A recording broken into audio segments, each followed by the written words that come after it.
که چېرته لوی افغانستان جوړ شوی انشاءالله په 2023-25 کې به جوړېږي دا ټکه پورې به دا ټول یو افغانستان کېږي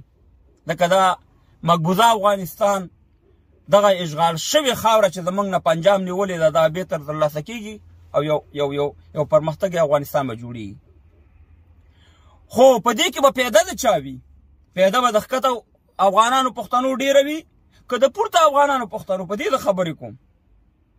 ځکه چې زموږ بعد ښکته پښتنو او افغانانو ورونو سره دا فکر او دا سوچ دی که موږ چېرته د افغانستان حصه جوړېږو نو زموږ به څه کېږي یعنې زموږ به حالت څنګه وي ځکه چې افغانستان کې خو جنګونه و دې وروره مخه پنجاب طرف ته وه نو یو خو انشاءالله تاسې مطمئنه شئ چې هم به د لر پیدا وي هم د بر پیدا وي 80% به د ښکته افغانانو پښتنو پیدا وي 20% به د پورته افغانانو پښتنو پیدا وي خو یو خبره ته زه کومه چې زه چلنج په دې میډیا ورکوم که زما یوه خبره چا غلطه ثابت کړه او یوه خبره مې دروغ ختلي چې ما کړې ده د پاکستان باره کې داسې زما خبرې یا داسې د مبین صاحب خبرې موږ چې څه ویل انشاءالله هغه به عملي کېږي او ولا کې مې د یو پارټۍ سره تعلق هېڅ چا سره مې تعلق نشته خو په لر او بر افغان خاوره وانې مین سړی یم په افغانانو پښتنو وانې ما د عمران خان باره کې خبرې کړي چې عمران خان به دله بندي کوي زما ویډیو شته کال 1.5 کال مخکې په ټیک ټاک کې بندي کړو که بندي نه کړو تاسې دا خبره نه منله د تمیل ډالر دې ته خېږي د پاکستاني روپو په مقابل کې تاسې دا خبره نه د تمیل پېټرول ډیزل د هر شی مې درته ښوده د فوج په باره کې چې دا دی غلامان دي دا دی او هغه دی خو تاسې بدې دا بدې ردو خبرې نه دي وروره که تاسې موږ ته بدې ردې ووایې دا بدې کنځلې وکړې دا وکړه هغه وکړه دا خاوره زموږ دا پنجاب اشغال کړې ده او دا د افغانستان حصه وه دا او وي به انشاءالله به ډېر زر بېرته موږ ترلاسه کوو پیدا دې ته ښیم تاسې که وګورئ د پورته وطن افغانان پښتانه څومره دي تقریبا څلور کروړه دي که څومره دي کم و زیات او د ښکته وطن پښتانه افغانان تقریبا 15 کروړه دي که 6 کروړه دي ما ته اګزیکټلی هغه تعداد نه دی معلوم خو دغومره تقریبا دي اول خو په تعداد باندې تاسې ډېر هستئ مهمه خبره دا ده چې اولنی ټکی دا دی که چېرته ښکته مقبوضه افغانستان خیبر پښتونخوا ته اټکه پورې موږ خپله خاوره ترلاسه کوو انشاءالله ترلاسه کوې اولنی د ښکته پښتنو پیدا یې درته ښیم سود چې دی ګناه کبیره ده کم سړی چې سود کوي هغه ښکاره د الله سره جنګ کوي او دومره عظیمه ګناه ده چې ما اورېدلي دي چې که په مکه کې لکه سړی چې خپلې مور سره زنا کوي نو سودخور سړی هېڅکله جنت ته نشي تللی هغه جهنمي وي نو که تاسې د پاکستان سیسټم وګورئ او په تاسې باندې کمې پیسې دي که 10 لکه دي که 8 لکه په یو نفر باندې دي نو تاسې ټول به جهنم ته ځئ که چېرته د پاکستان تاسې ازادي وانهغسته او افغانستان سره یو ځای نه شوئ نو اول خو هم جنت وګټلو چې افغانستان سره یو ځای شوي اولنۍ ګټه خو هم دا شوه دا خو هم ګټه شوه بل د غلامۍ نه خلاص شوئ د خپلې خاورې خاوندا شوئ د خپلې خاورې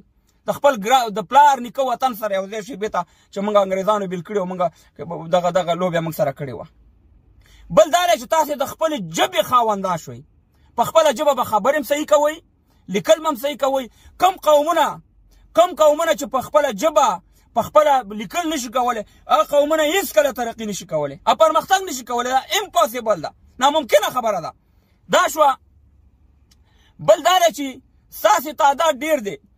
که چېرته انتخابات کېږي که هر څه کېږي ستاسې به په حکومت کې په لوی افغانستان کې حصه ډېره وي ځکه چې ستاسې تعداد ډېر دی تاسې ډېر هستئ نو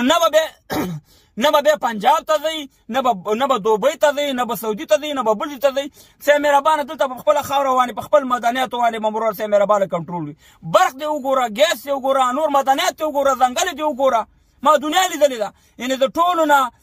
ډېره پیاده چې په لر وطن او په بر وطن کې کېږي هغه 80% به ښکته پښتانه افغانان کوي د هر شي بل افغانستان چې دی افغانستان د زړه دی د ایشیا موږ به تاجکستان ازبکستان دې طرف ته به لاره پیدا کوو نو تقریبا یوروپ ته موږ رارسېږو اوس چاینا سره لاره جوړېږي